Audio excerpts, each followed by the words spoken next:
Kejadian pasal 6 ayat 1 sampai dengan 8. Kejahatan manusia. Ketika manusia itu mulai bertambah banyak jumlahnya di muka bumi dan bagi mereka lahir anak-anak perempuan, maka anak-anak Allah melihat bahwa anak-anak perempuan manusia itu cantik-cantik. Lalu mereka mengambil istri dari antara perempuan-perempuan itu, siapa saja yang disukai mereka.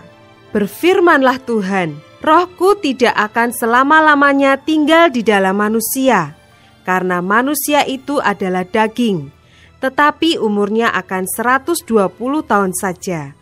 Pada waktu itu, orang-orang raksasa ada di bumi, dan juga pada waktu sesudahnya, ketika anak-anak Allah menghampiri anak-anak perempuan manusia, dan perempuan-perempuan itu melahirkan anak bagi mereka. Inilah orang-orang yang gagah perkasa di zaman purbakala, orang-orang yang kenamaan. Ketika dilihat Tuhan bahwa kejahatan manusia besar di bumi, dan bahwa segala kecenderungan hatinya selalu membuahkan kejahatan semata-mata, maka menyesallah Tuhan bahwa Ia telah menjadikan manusia di bumi, dan hal itu memilukan hatinya. Berfirmanlah Tuhan, Aku akan menghapuskan manusia yang telah kuciptakan itu dari muka bumi, baik manusia maupun hewan dan binatang-binatang melata dan burung-burung di udara, sebab aku menyesal bahwa aku telah menjadikan mereka. Tetapi Nuh mendapat kasih karunia di mata Tuhan. Ayat 9 sampai dengan 22. Riwayat Nuh. Inilah riwayat Nuh. Nuh adalah seorang yang benar dan tidak bercela di antara orang-orang sezamannya. Dan Nuh itu hidup bergaul dengan Allah. Nuh memperanakan 3 orang laki-laki, Sem, Ham, dan Yafet. Adapun bumi itu telah rusak di hadapan Allah dan penuh dengan kekerasan. Allah menilik bumi itu dan sungguhlah rusak benar, sebab semua manusia menjalankan hidup yang rusak di bumi. Berfirmanlah Allah kepada Nuh, Aku telah memutuskan untuk mengakhiri hidup segala makhluk, sebab bumi telah penuh dengan kekerasan oleh mereka. Jadi aku akan memusnahkan mereka bersama-sama dengan bumi.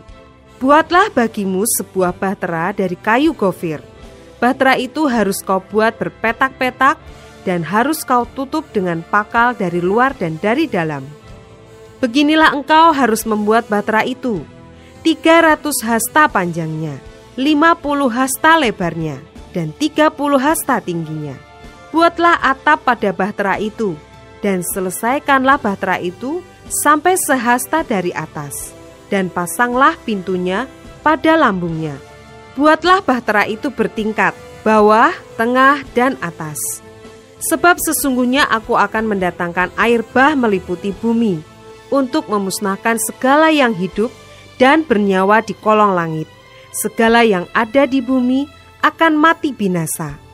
Tetapi dengan engkau, aku akan mengadakan perjanjianku, dan engkau akan masuk ke dalam bahtera itu. Engkau bersama-sama dengan anak-anakmu, dan istrimu, dan istri anak-anakmu. Dan dari segala yang hidup, dari segala makhluk, dari semuanya, haruslah engkau bawa 1 pasang ke dalam bahtera itu, supaya terpelihara hidupnya bersama-sama dengan engkau. Jantan dan betina harus kau bawa. Dari segala jenis burung dan dari segala jenis hewan, dari segala jenis binatang melata di muka bumi, dari semuanya itu harus datang 1 pasang kepadamu, supaya terpelihara hidupnya. Dan engkau bawalah bagimu segala apa yang dapat dimakan. Kumpulkanlah itu padamu untuk menjadi makanan bagimu dan bagi mereka. Lalu Nuh melakukan semuanya itu, tepat seperti yang diperintahkan Allah kepadanya, demikianlah dilakukannya.